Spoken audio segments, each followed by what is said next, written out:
going on in the market, what's going on in this particular market, this individual neighborhood even. How does that look? What competition is out there? Looking at expired listings to figure out what didn't sell, pending listings, all of this. We're going to talk about pricing property to sell and all the data that exists in the MLS that'll help you better understand not just what the property is worth. That's a huge mistake a lot of people make, is assuming that value and price are the same. Value and price very rarely line up exactly. Sellers always want to have a price above the value, whereas buyers, they always want to have a price below the value. That's our whole arm's length transaction with these two sides wanting completely different things. Now, if we're trying to get this property sold, we've got to ensure that we've priced the property to sell and that we hit this exactly right. So we're going to talk about strategy. We're going to talk about getting familiar with the numbers in your market. Really excited to bring today's show to you. I'm John Chrismo. You're watching State of Real Estate.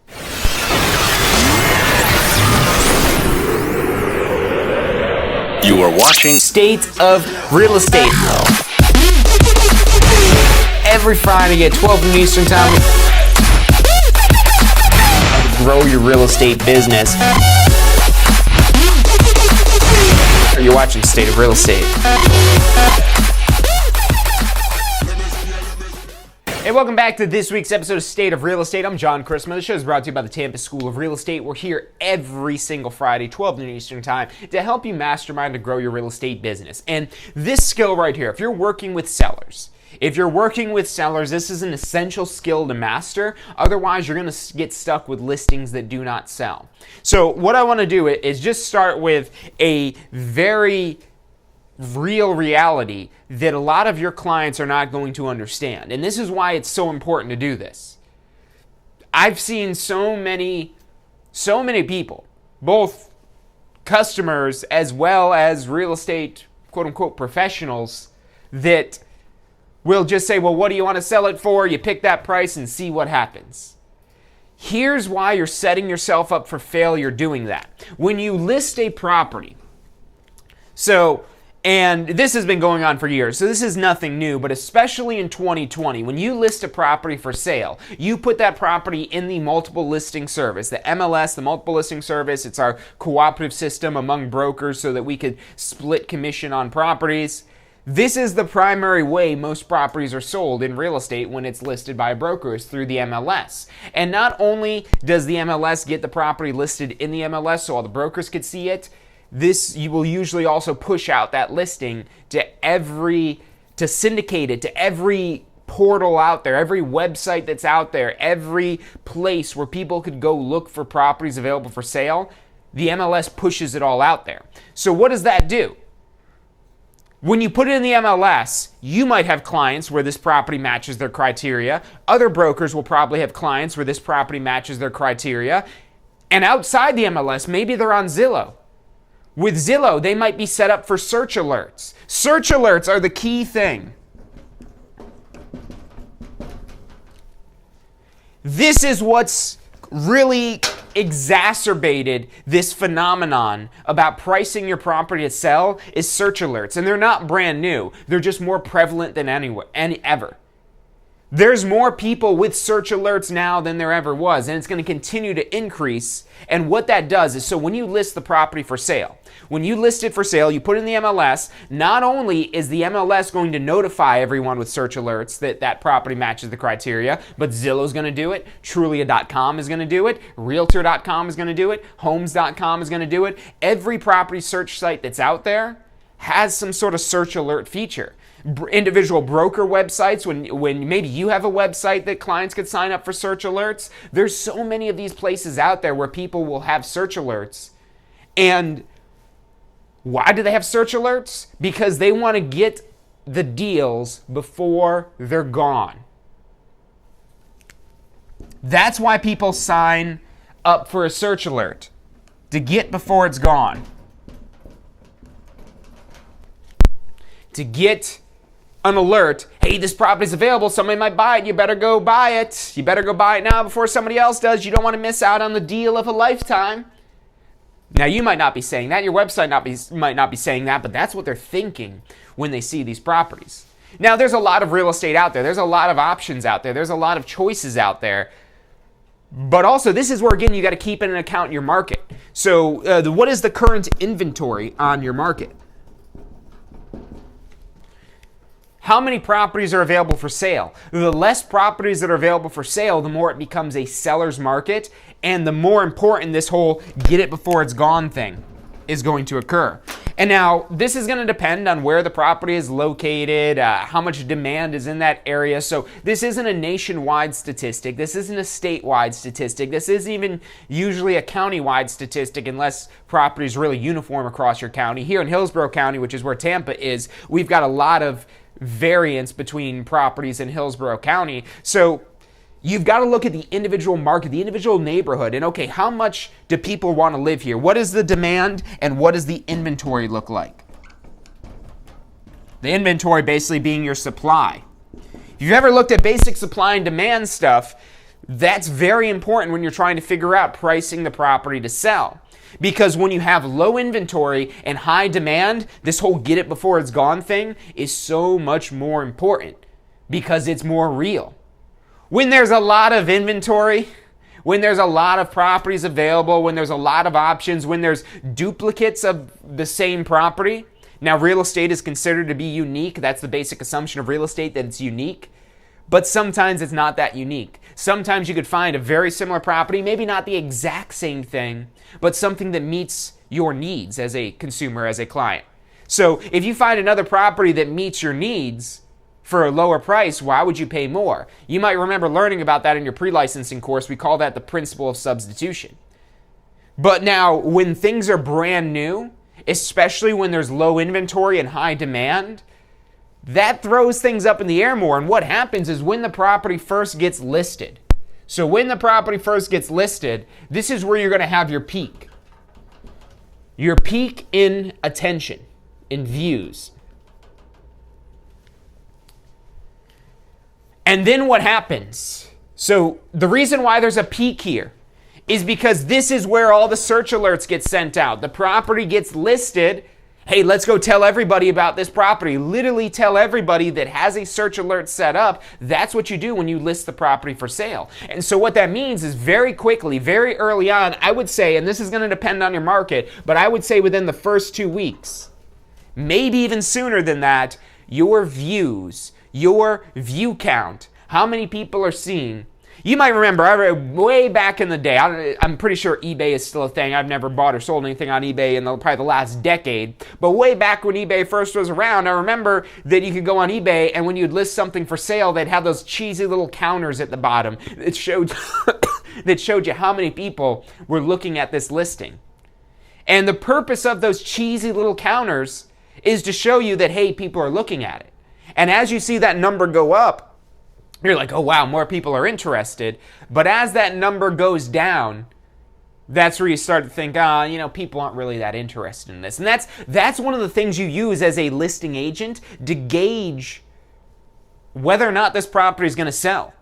This is part of what you should be giving to your seller on a weekly basis as a report of, hey, this is how many views we had this week. This is how many views we've had this week, because this is what the trend is going to look like. It might even be a more severe drop-off than this because, again, you're really getting this peak at the very beginning because of these alerts going out. Now, what else will these alerts trigger on? These alerts will also trigger on price reductions. So let's say, maybe here we're at 30 days. At this point, we're at 30 days and our property still hasn't sold.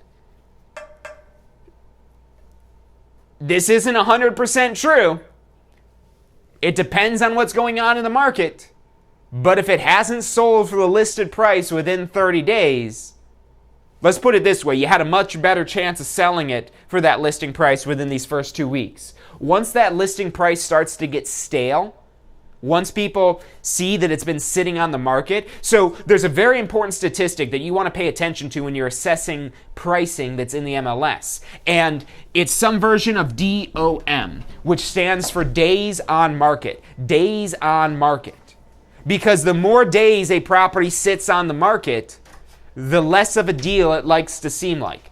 Like, for example, let's say you've got a property. You list it for $500,000. You go list a property for $500,000. 18 months goes by. A year and a half goes by, and that property's still listed for $500,000. Now, as a consumer, if you see a property that was listed a year and a half ago for $500,000 and nobody has bought it within a year and a half for $500,000, would you pay $500,000 for it? And the answer is probably no. And I give you this more extreme situation here where, again, you're probably not going to have a listing sit on the market for 18 months. That's not somebody that wants to sell. That's somebody that's curious about selling, but only if somebody's willing to overpay. Because that's what you're asking somebody to do the longer a property sits on the market. The market will tell you what the house is really worth and what it'll really sell for. The market will tell you that, but it won't tell you that until it happens. So we're doing our best to predict what the market's going to say this house is worth early on, but I'll let you in on a little secret. It's not that secret, it's kind of obvious. The lower you price the property, the faster it'll sell. So that's one thing. That's a truth that you don't want to give the property away. I mean, if the property was free, yeah, I'm sure you'd find somebody that would just take it, but you're not going to give it away. And if you can maybe just break even, if you just walk away from it and cut it down to that price, maybe that's a price where it's going to really sell fast, but a seller doesn't want to do that. They want to maximize the amount of money that they're getting. That's our whole arm's length transaction concept. The buyer wants as low of a price that they could get, the best deal they could get, whereas the seller wants the most money they could get. And we've got to kind of facilitate this agreement between the two of them. Now, part of this for facilitating the agreement is really thinking about, there's a concept of power position. So I was listening to a podcast not too long ago where they were actually talking about this. It was off topic, but it was actually a pretty neat concept. They were talking about this whole power position concept of almost like they use an example of a relationship between two people, a romantic relationship. So imagine you have a romantic relationship with somebody. You have a romantic relationship, and so for me, to get personal real quick here, I'm really grateful for the relationship I've got with my wife because we need each other. We don't want to walk away from the deal. We both are like that. Now, this whole power position concept is when you have somebody who doesn't mind walking away from the deal. The person who doesn't mind walking away from the deal is in the power position and they could get what they want. When the first 2 weeks, when this property is listed, really more so the first week, but we could add in the second week, it just has less of an effect here in the second week, the seller is in the power position. The seller is in the power position because, hey, this property just hit the market, get it before it's gone. But what happens over time? What happens over time? Well, over time, the seller loses their power position, and now the buyer gains the power position. Because the buyer is able to say, yeah, that house is not worth, let's again say we listed it at $500,000. So we list it for $500,000, and a lot of real estate professionals make the mistake of overpricing a property to begin with. If you overprice it from the beginning, you're going to sell it for less than the wrong one. Most of the time. Maybe, again, these are generalizations, which are going to be true probably 99% of the time. But yeah, you will have these exceptions every now and then where you have a miracle happen, but don't count on miracles. Do not count on miracles. Miracles can happen, but don't count on them. Maybe you do have some like rich trust fund person that comes along, just says, hey, I want to give you $500,000 for this house. It's not worth that much, but I've got more money than I know what to do with, so here, you have some. Maybe miracles happen. But what's going to happen here if you overprice this property to begin with, you're going to burn through your power position. You burn through your power position to be able to negotiate the best deal because if you don't have offers coming in, you're not in a power position. You're in a power position as the seller when you have multiple offers. And when's your best chance to get multiple offers? Right here at the beginning, within those first 2 weeks, because every day that goes by, people are less worried about get it before it's gone. The longer it sits on the market, the more safe people feel waiting it out to get a lower price. Because it's no longer about get it before it's gone.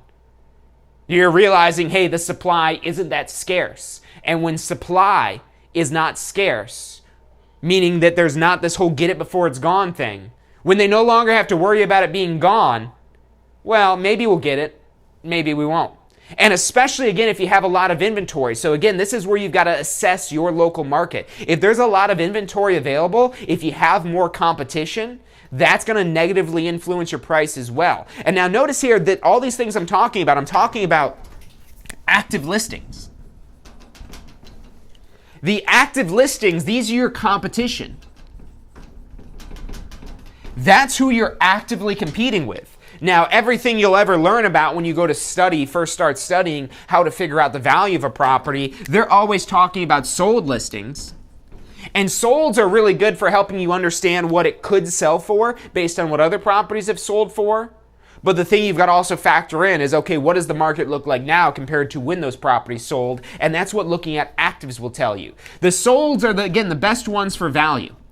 They're the best ones for figuring out the value, but sometimes, again, to maximize this here, and I'm not the only one that's going to tell you this, it might sound crazy if it's the first time you're hearing this, but to maximize what you're going to get, and again, maximize that power position that you're getting at the beginning of this here, you don't want to overprice the property from the beginning.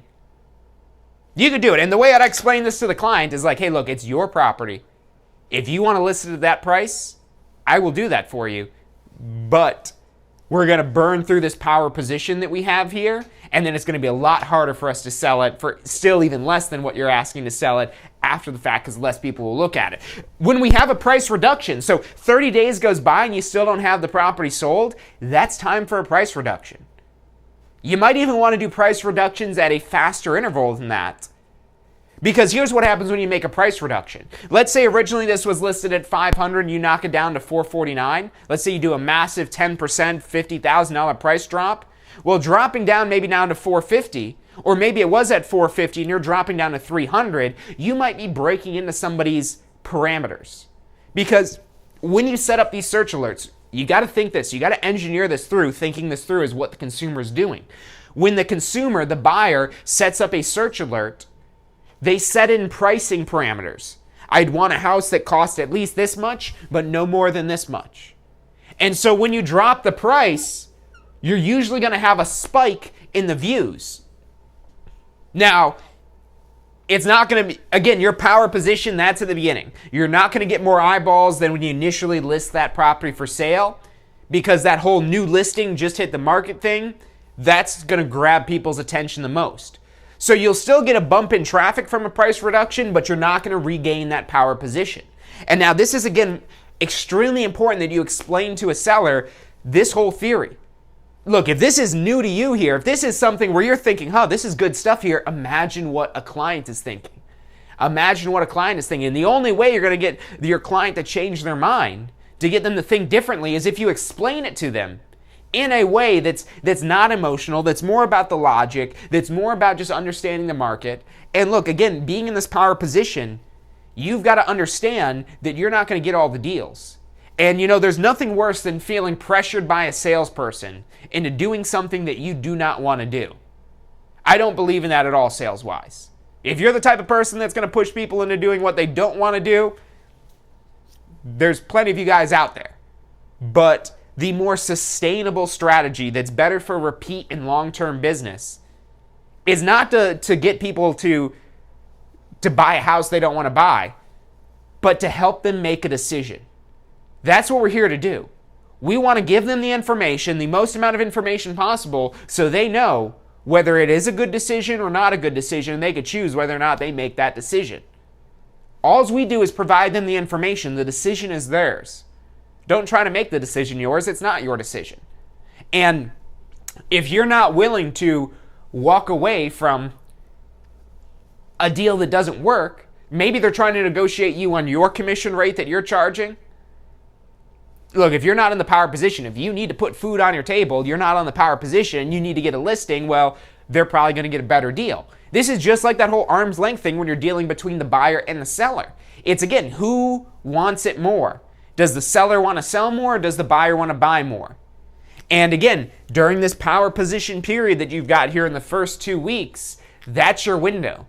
So rather than overpricing, you want to try to price it maybe a little below market value. So let's say you price this at, let's say, $450,000. You price at $450,000 instead of $500,000.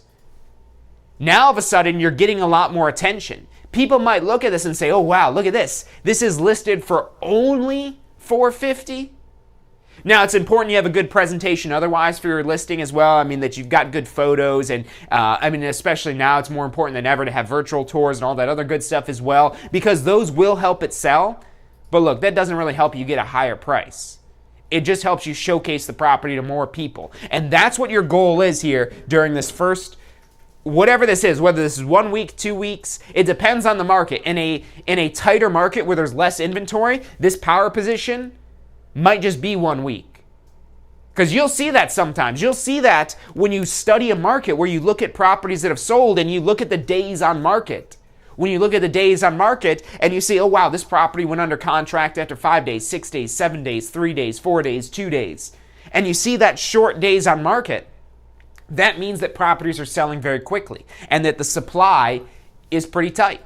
That's one of the more basic ways you could gauge that. And you could gauge how the pricing seems on this property. Because if the property's overpriced, it's probably not going under contract anytime soon. Unless the seller just knows that they're listing it way higher than what they're going to sell it for, and the buyer knows that that's the case, and they're still willing to make a lowball offer, because that's what you're doing. You're putting people in a position to lowball you by overpricing.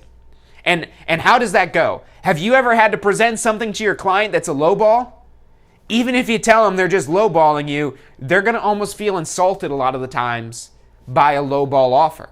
So by you overpricing the property, not only are you burning through your power position period, but you're also setting up the seller to be disappointed with lowball offers because they had a highball asking price.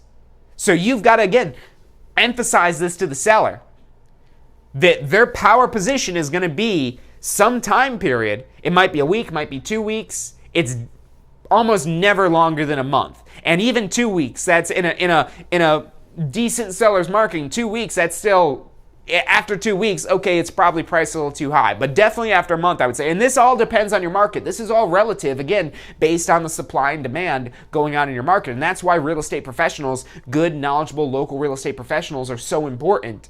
And why we're so irreplaceable, because they haven't figured out an algorithm that can be as specialized and localized as we are. It just doesn't make sense financially because they'd have to make different algorithms for the entire planet for every local market. That's why a lot of these companies are saying, maybe we just cut our losses, we lay off some people, and we maybe figure out another way to change real estate. Because that's what you see if you look at like Redfin and a lot of these companies here that are trying to corporatize real estate. Nothing's going to beat a knowledgeable real estate professional. But the question is, are you that knowledgeable professional? And not only are you knowledgeable, but are you good at communicating that knowledge to your client? You could be the most knowledgeable person in the world, but if you come across like you're full of yourself and that you're arrogant and you're overly confident, that might turn people off and you're not going to win people to your way of thinking. So not only is it about you having the appropriate knowledge, but also being able to communicate that knowledge to, in this case, your seller. And you can notice how we're getting really technical here. I mean, I'd assume most of you guys watching here have some knowledge of real estate and you already maybe are kind of making sense of this, or maybe you already know this. But this is not something that an average consumer is just going to get right away and it's just going to make sense. That's why we have to distill this down and explain it to them, because otherwise they're going to make a huge mistake. And whose fault is it when they make a huge mistake with overpricing? It's our fault.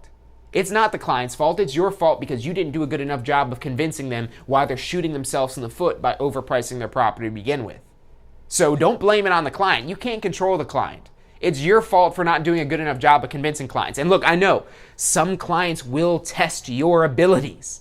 There's difficult people out there. There's people that like to negotiate with you just to negotiate. It's called sport negotiation. And they do it just because they feel like almost there's a need to do it. And that's just one of the realities it is that we deal with out there. But again, you've got to be the professional. You've got to be the one that could overcome these objections, that could deliver the information that's going to put the point across that you need to put across. And that's what this is all about here. Another thing we want to look at, because again, you want to have as much data as possible. Your clients normally don't care about your opinions. They didn't hire you typically for your opinions. They want to know what the facts and details are so they could put their opinion and their decision behind this. So one of the other things you could have to help influence their opinion, because that's what you're doing. Again, they do not care about your opinion. But if you've got facts that support your opinion that might win them over to your way of thinking, well, those facts might be worth it. And some of those facts are, okay, what those properties have sold for, how many days were they sitting on market, the ones that are active, your competition, how many days have they been on market? The longer they sit on the market, the more of that is an indication that it's overpriced for what it is. And that's where you have to, again, take into account the adjustments you would make when doing comparable sales to adjust the comparables to your subject property.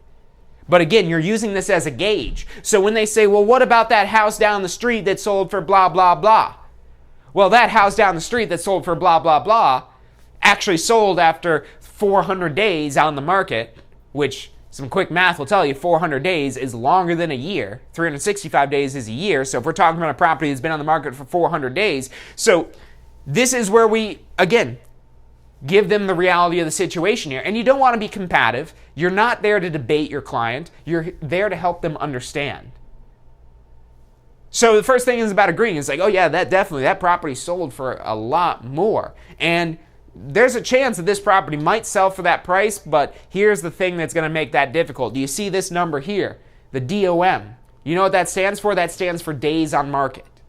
You see that number there, 400? That means that this house sat on the market for over a year.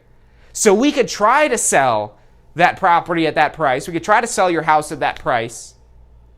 But are you willing to wait over a year to get the property sold, or do you need to sell it faster than that? And now notice here, it's not about my opinion. It's not about my opinion. I'm just helping them better understand the facts that they're looking at. Because when they do look at what properties have sold for, they probably don't even know what days on market means, let alone how that impacts the price. Maybe they do. You will come across savvy consumers, and that's why you want to make sure that you're also not condescending. That's why it's important that you ask questions when you're having communications with your clients. And you want them to do primarily most of the talking. So that way you understand what's important to them. Because maybe they do need to sell quickly. Maybe they do need to sell quickly. If we already know that, then the conversation goes like, yeah, I completely understand. I would want to try to get that much money as well if it were me. But here's the thing where I don't know if that's going to work out for your situation. I know you told me you need to move in 3 months. Is that still true? It is? Well, look at this here. Do you see this days on market? This DOM, that stands for days on market. That's how long it was since this property was listed to when it finally went under contract. And you see that number there, 400? That's days. So we could try to sell it for that much money.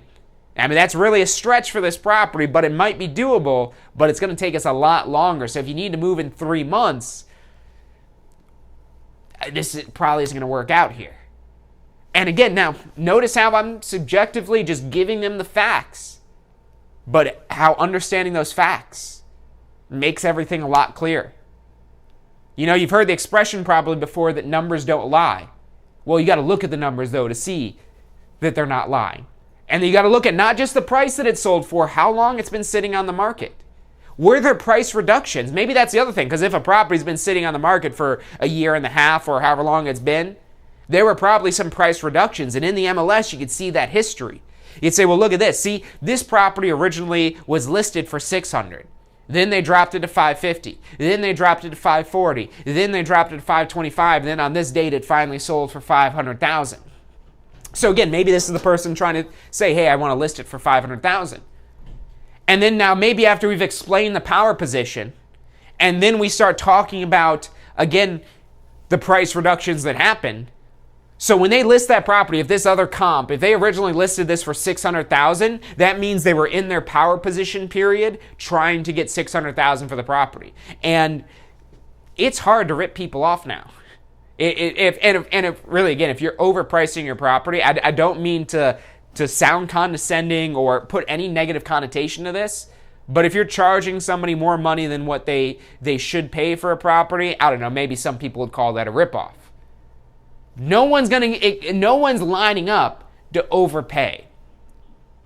If you survey 100 buyers, 1,000 buyers, 10,000 buyers, 1,000,000 buyers, you would be hard-pressed to find anybody that says that not that they're willing, but they desire to overpay for a property.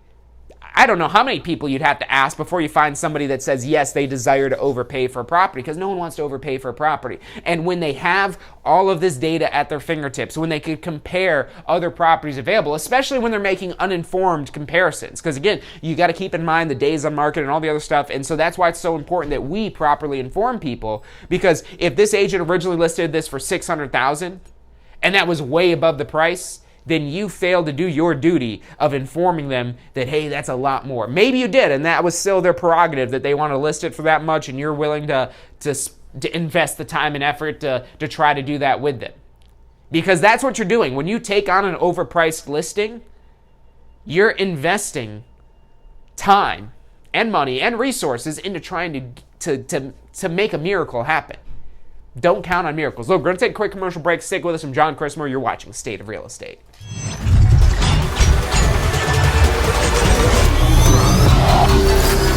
The most powerful tool to study for your real estate exam is the Question Simulator from Tampa School of Real Estate. We've used our years of experience in preparing students for the Florida real estate exam to bring you the most powerful exam study tool available. In the Question Simulator, you'll be able to go directly to a particular unit so you can focus on the sections where you need the most practice. We have also included the percentages of each unit so you know which units are the most important for your real estate exam. Every question will immediately give you detailed feedback, which is almost always more important than the question or the answer themselves. After completing all the questions in a particular unit, you can go through question by question and review any that you've gotten wrong. You could also print out a report at the end of each quiz. The Question Simulator from Tampa School of Real Estate is 100% mobile compatible, so you can practice with test questions anywhere you have your phone with you. Enroll now at questionsimulator.com and get ready to pass your exam. State of Real Estate. Every Friday at 12 noon Eastern Time. Grow your real estate business. You're watching State of Real Estate. Hey, welcome back to this week's episode of State of Real Estate. My name is John Christman. The show is brought to you by the Tampa School of Real Estate. We're here every Friday, 12 noon Eastern Time, to help you mastermind and grow your real estate business. And what we're talking about today is pricing to sell, which goes so much above and beyond just understanding the value of a property. It's one thing to understand what a property is worth. It's another thing to understand what it's going to sell for and how to maximize the money you're going to put in a seller's pocket while minimizing the time that it's on the market.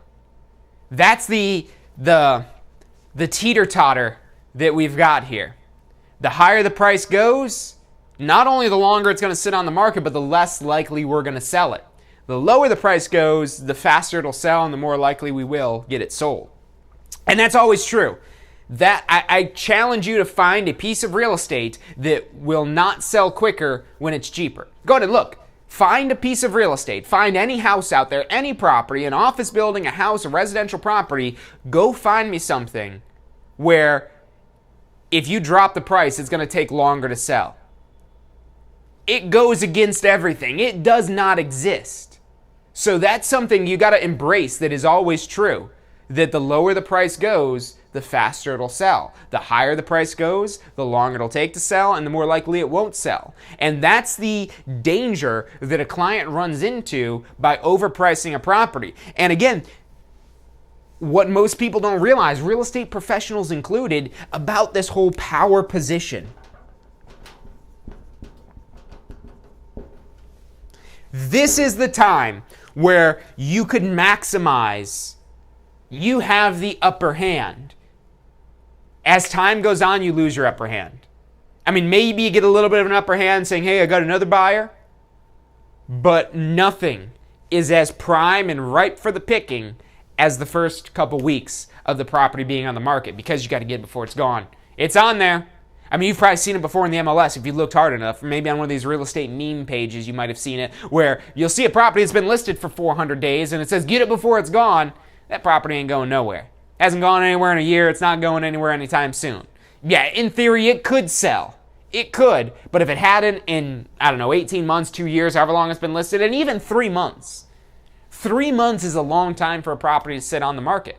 It's actually probably pretty average, but for most markets, that actually is a long time. If it's more of a seller's market, which most markets typically are, even still right now, still very much a seller's market. Which, if that's the case, then again, these shorter time frames are more realistic. Now, as you get into, again, a more equilibrium market or even more of a buyer's market, that's where you'll see longer time frames. And that's, again, why this is all relative. So I don't care what year you're watching this video, whether you're watching this here in 2020 or you're watching this 5 years in the future, this is a concept that's held true since the beginning of money.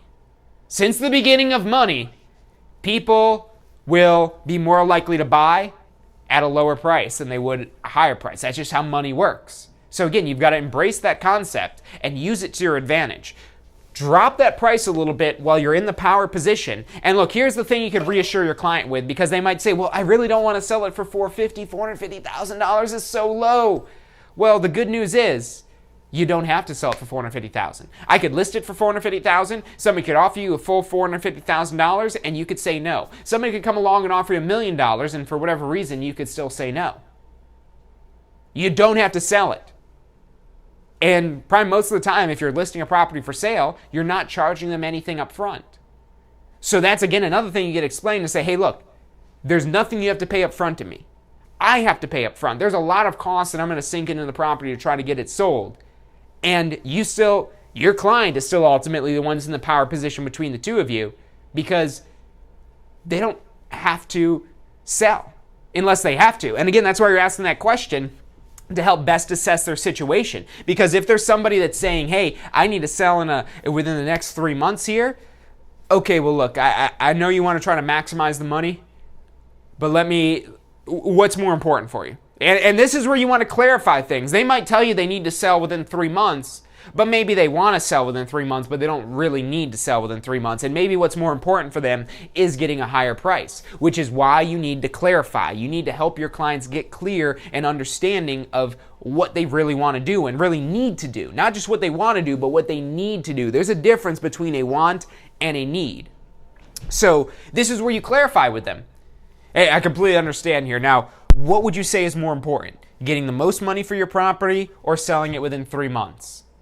And they might give you the typical answer of, oh, I'd like to get both. I'd like to get the most money as fast as possible. Yeah, I hear you on that one. I'm going to do everything I can to do that. But when push comes to shove and we need to ultimately make a decision, what decision is more important to you? A faster decision or a more profitable decision? And notice how, again, we're trying to get to an answer.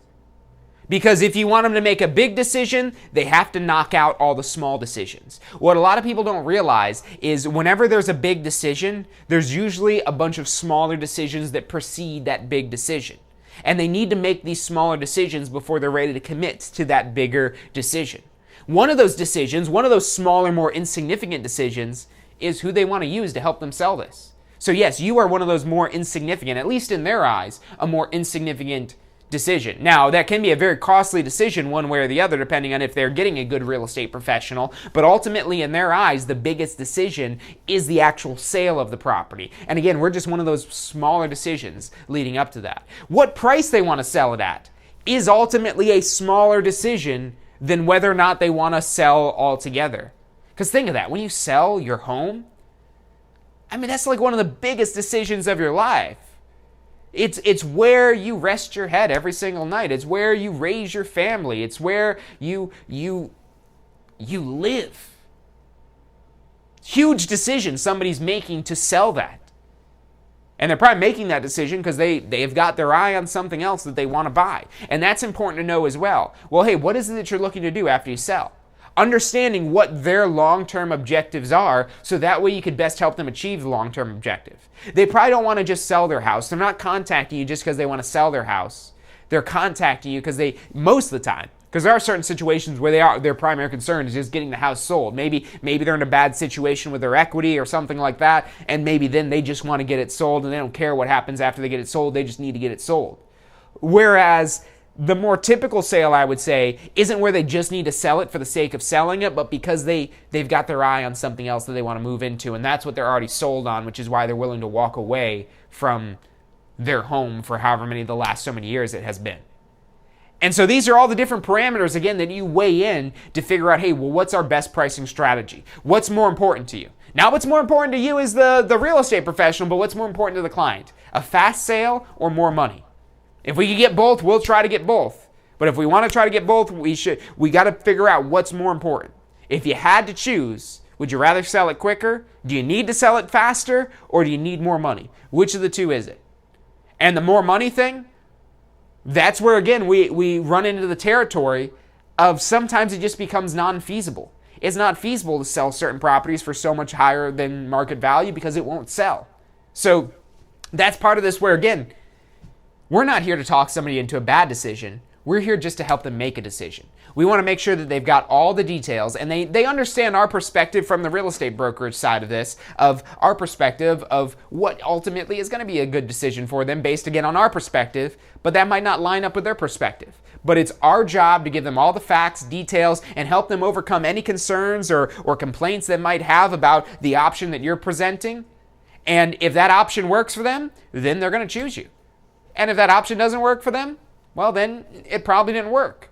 Either you're not the right person to help them out, or maybe this whole deal, maybe the whole idea of even selling the house, maybe they're not ready for that yet. Maybe they're not in the position for what they're trying to do. Maybe the house they want is way up here and they're expecting to sell their price of their house way up here when really the price is way down there. And when the price actually comes out down here, they can't get that dream home anymore. Maybe that's what's going on here.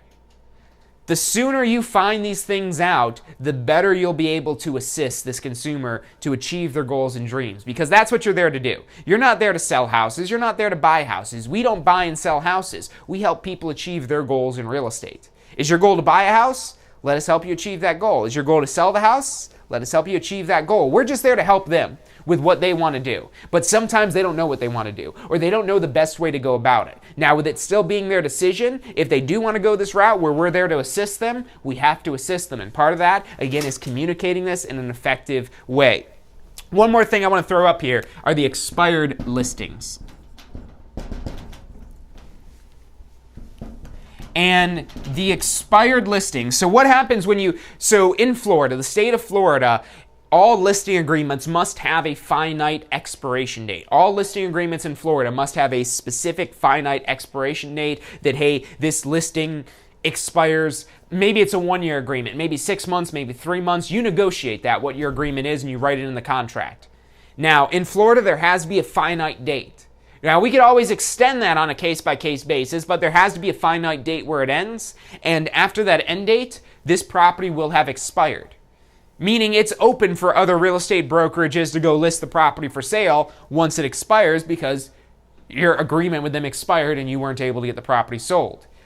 What's most important that you take away in reviewing this data is that this property did not sell, so therefore the price was too high for what they were trying to sell. For what they were trying to sell, how they were trying to sell it. What those details are will help us shed more light on that property and help us understand that property a little bit more, the one we're actually trying to sell. But one of the things that absolutely is going to be true, one reason or another, is the pricing was too high. Maybe the house wasn't as nice. Well, that's why we've got to drop the price. Maybe the sellers were being difficult. Well, you know what? How to get past a difficult seller? Drop the price. If the price is good enough, people will put up with the difficult seller. So again, one reason or another, an expired listing is 99.9% an indication of a price that was too high for that property. Because if it wasn't too high, it would have sold. Or at least maybe went under contract or something. That's another thing you might see a lot of these too, is pending. You might see the pending status. And those are properties that are under contract. And again, all of these, you could review the history. So maybe you see a property that keeps going under contract and then it goes back on market. Pending, back on market. Pending, back on market. Well, that tells you there's probably something wrong with the property that they're maybe finding out in an inspection. Or maybe they're getting the property appraised and it appraises for way lower than what's being asked. Or there's something happening that property keeps popping up back on the market. Something people don't like about it. Which, will the property still sell? Yes. Any property will sell with the right price. So maybe it's the condition of the property. Maybe they go to do the inspection and they find out something in the inspection. Maybe they find out that there's termites. Maybe they find out that there's water damage. Who knows what they're finding? Or maybe the appraiser is saying, oh no, it's only worth this much money here. which is a perfect example of, okay, well, the appraiser says it's too high, and the loan's kind of contingent upon what the appraiser says, and yes, can appraisers be wrong? Absolutely. But it doesn't matter whether they're right or wrong. It matters what they say to the bank and whether or not that loan is going to be made there. And again, that problem would be solved by a lower price. Can't sell a property? Here's the solution. Drop the price. Everything else being the same, you've got a higher likelihood it's going to sell with a lower price. Yes, there are other things you could do. Yes, you could take better pictures. Yes, you could do a better job showcasing the property. Yes, you could maybe try to hold more open houses or showcase it virtually more, or maybe send out flyers or mailings or anything you could do. But again, selling a property above market value is a miracle. That's what you're trying to do. Can it be done? Yes. Are you a miracle worker? Maybe. But can you guarantee a miracle? No. And is it likely that you're going to get a miracle? No. So, that being said, that's why this strategy here, yeah, you're probably not going to get as much money as you want, but probably in any situation you weren't going to get as much money as you want. That's the reality of a lot of sellers, that especially with the pride of ownership, especially the longer that they've lived in the house, and especially if they've made updates and upgrades to the house, that's where they might be in their head overpricing the property, thinking it's worth more than what it really is. And that's a tough conversation to have, to talk them down in the price of the property. But again, it's not about your opinion. They don't care about your opinion because it's just an opinion. What they will typically take note of and take heed of is your presentation of the facts. If you present the facts in a manner that they understand and that's relevant to their situation. If you do that, it doesn't matter what your opinion is. They'll understand the facts. And they'll understand what's going to happen if they overprice that property. And if they want to still try it and you're willing to go along for the ride, then that's great. But what happens with a lot of real estate professionals when they do start getting busy, this might be you already, is you're willing to walk away from these deals. That you say, hey, look, I'd love to work with you. I'd love to, and I do hope you sell the property for that much, but I don't want to invest time and money into this only for the house not to sell, because I'm going to walk away losing money on that if I do. I only get paid if I get this house sold. So for that reason, unfortunately, I won't be able to help you. That's a power position right there. That's a power position. Now, how do you get into that power position? You get yourself busy enough to where you can't afford to turn away business, to where you could say that. When you know it's going to be a waste of time, when you know you might be investing this time here and you might get zero return on your investment, that might be a listing you say no to. If the seller is insistent on getting $600,000 for a house that's worth $450,000, or maybe they're even just insistent on getting $500,000 because they owe $500,000, but the house is only worth $450,000,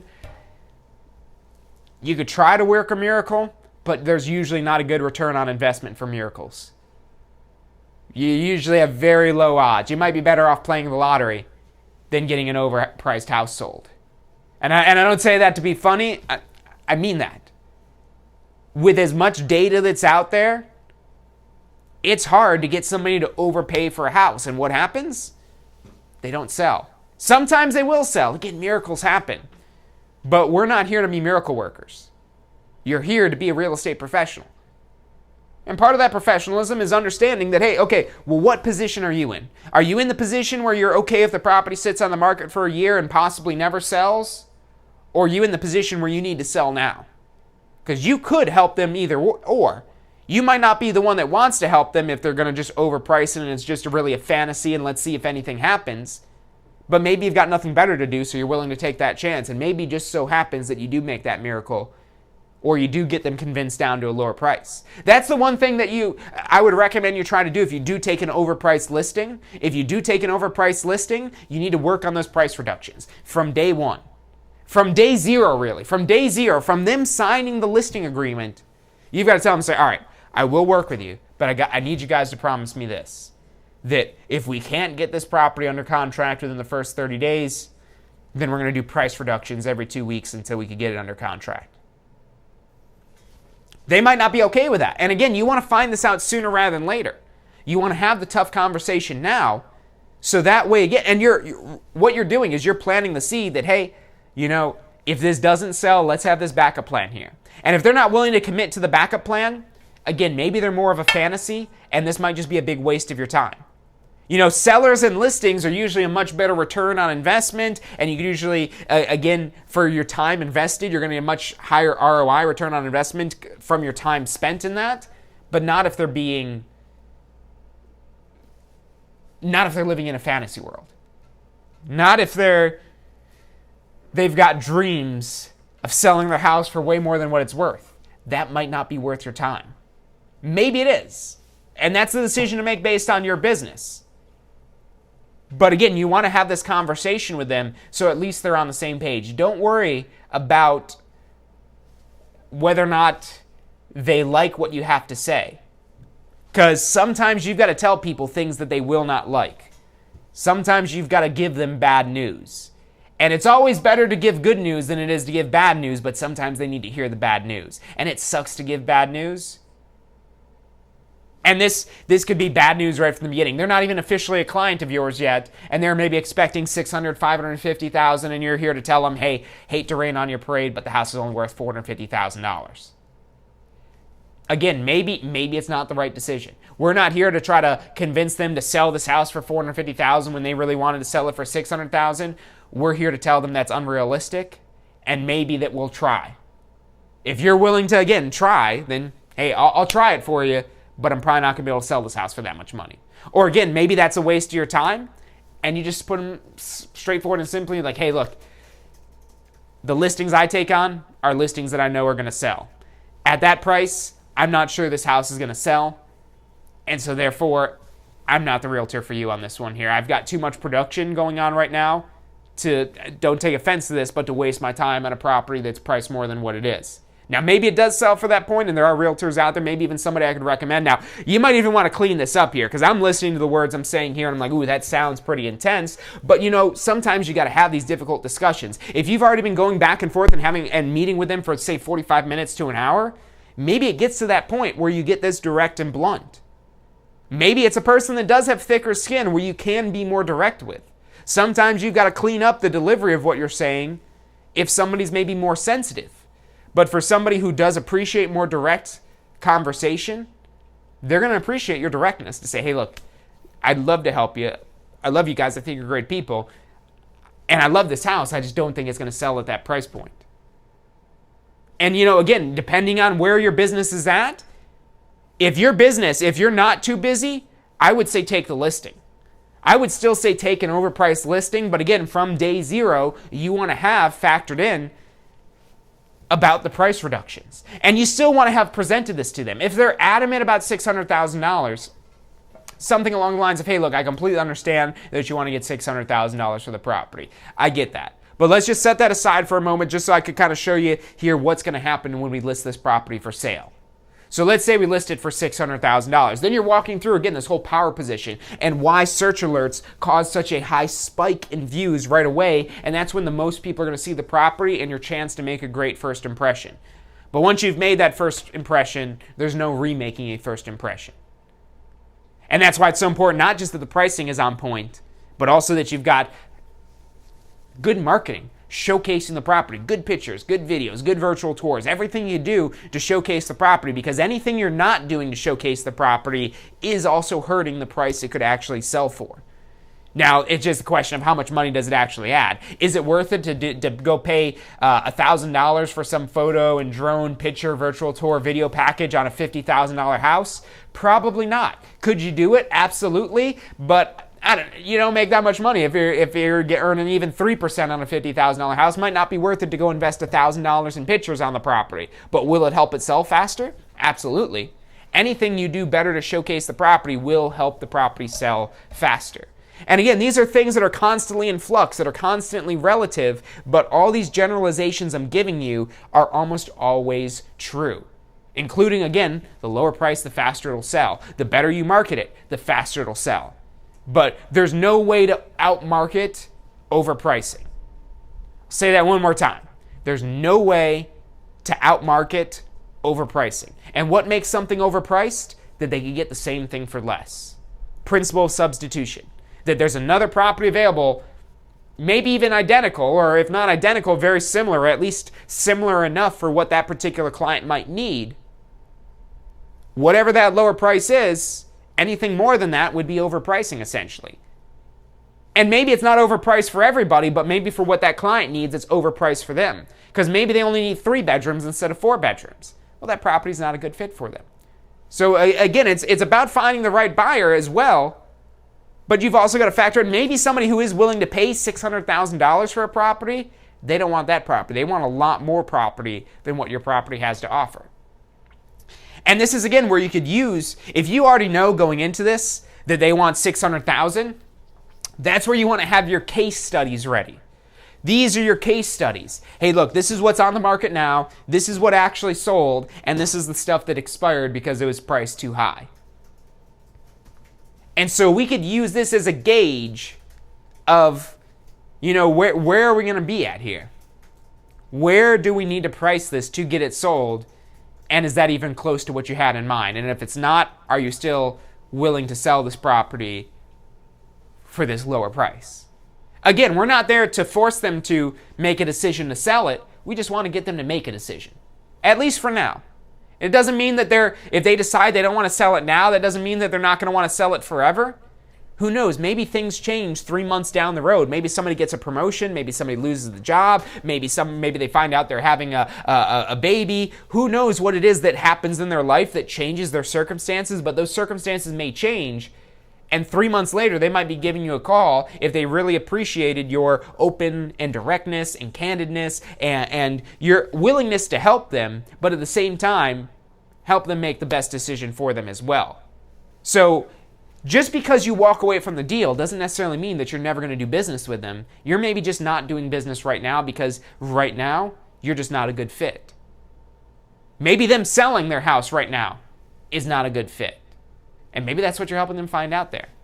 But look, that's pricing to sell. Extremely different than just understanding the value of a property, because the value is just based on what had happened, whereas pricing to sell is trying to figure out what will happen and really influencing what will happen one way or another. I mean, we could completely flip the script on what we talked today if we're talking about how we get a buyer a better deal. And really, we're using these things like, well, hey, you're not in the power position anymore.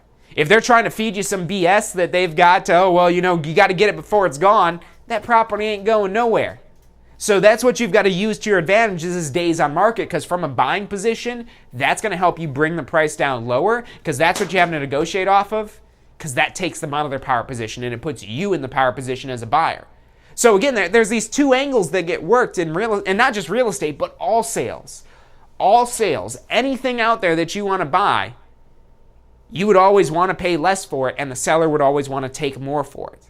That's universally true across anything we use money for the most part, except for gas. Apparently now they're paying you to get gas, which is kind of cool. That probably won't last very long, but I haven't seen that in real estate. I haven't seen anybody paying people to take a house, so we don't have it that easy. We still got to do a little work to get these properties sold.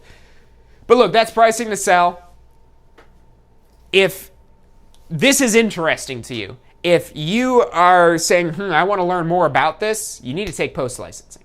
And if you already took post-licensing, maybe go back and review some of that post-licensing stuff, because there's a section in your post-licensing course about pricing to sell, about figuring out not just what the house is worth, but okay, how do we competitively market and position this property in the market? That's what you're doing with pricing to sell. It's much more strategic rather than analytical. Coming up with a value is purely analytical. Coming up with a price to list a property to sell is much more strategic than it is analytical. So that's the difference that you're doing when you're pricing a property to sell. It's more about the strategy that you're using as opposed to just an analytical observation of properties that have sold, which is more so what you're doing when you're figuring out a value. But anyways, look, that's all the time we've got for today. I hope you've enjoyed this show. If you've liked it, make sure you hit that thumbs up button so that we know that you guys want to know more about selling properties and pricing it to sell. That's how we gauge what we talk about here, of which ones you guys actually watch. That's why we put out so many different videos with so many different topics. Really, the primary reason is to help you. We want you to have a more successful real estate career. We want to be part of your successful real estate career.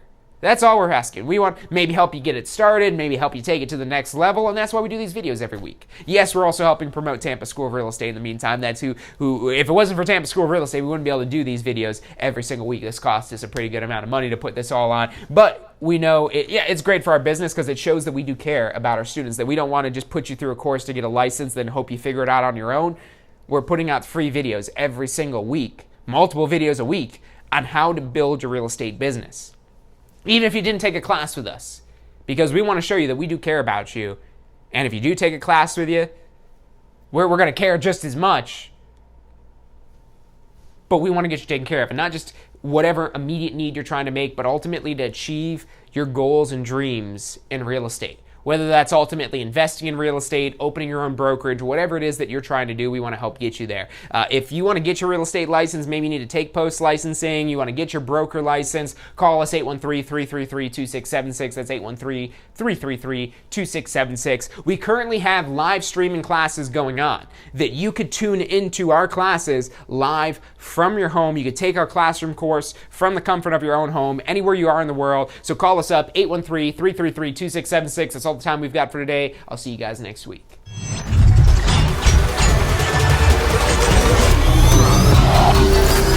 The most powerful tool to study for your real estate exam is the Question Simulator from Tampa School of Real Estate. We've used our years of experience in preparing students for the Florida real estate exam to bring you the most powerful exam study tool available. In the Question Simulator, you'll be able to go directly to a particular unit so you can focus on the sections where you need the most practice. We have also included the percentages of each unit so you know which units are the most important for your real estate exam. Every question will immediately give you detailed feedback, which is almost always more important than the question or the answer themselves. After completing all the questions in a particular unit, you can go through question by question and review any that you've gotten wrong. You could also print out a report at the end of each quiz. The Question Simulator from Tampa School of Real Estate is 100% mobile compatible, so you can practice with test questions anywhere you have your phone with you. Enroll now at questionsimulator.com and get ready to pass your exam.